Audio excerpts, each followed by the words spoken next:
বলতে হবে না। জানেন 3 দিন ধরে ওই ঘরটায় ওরা আমাকে বন্দি করে রেখেছে। ওদের কথা মতো নষ্ট পথে যায়নি বলে অমানুষের মতো ওরা আমাকে মেরেছে।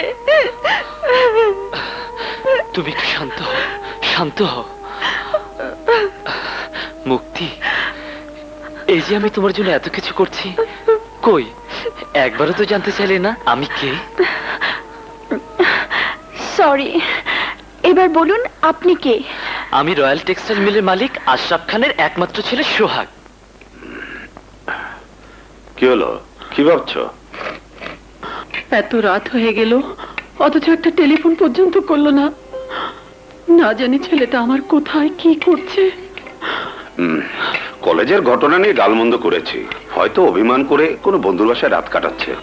অত ভাবছো কেন? নাও খেয়ে নাও। না, আমার খেতে ভালো লাগছে না, তুমিই খাও।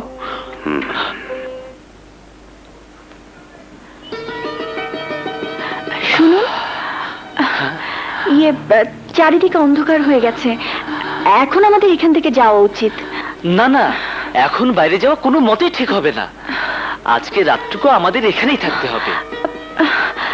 কি বলছেন আপনি? ভয় নেই, তুমি ইচ্ছে করলে ঘুমিয়ে পড়তে পারো।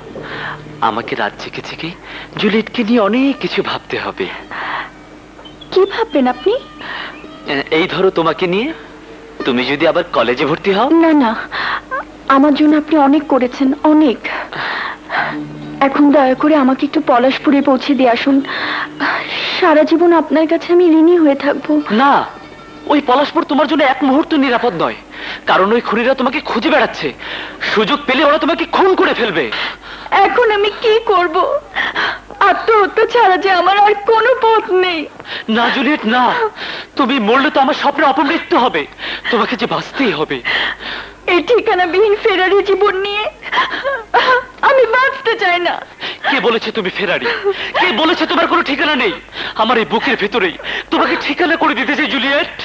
না না না, এই হতে পারে না। কেন হতে পারে না জুলিয়েট, কেন? আমি তো সমাজের চোখে এখন একটা নষ্ট মেয়ে। আমাকে নিয়ে আপনার জীবনে ঝড় আসতে পারে। জেনে শুনে আপনার মতো মহৎ মানুষকে মিথ্যে অপবাদের মুখে ঠেলে দিতে আমি পারবো না। মিথ্যে অপবাদের ভয় আমি ভীত নই। যতই ঝড় তুফান আসুক, আমার বুকে যে তোমার সুখের ঠিকানা।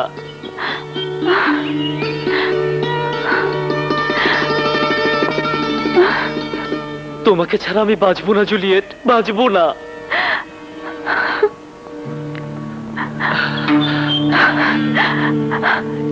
সোহাগ,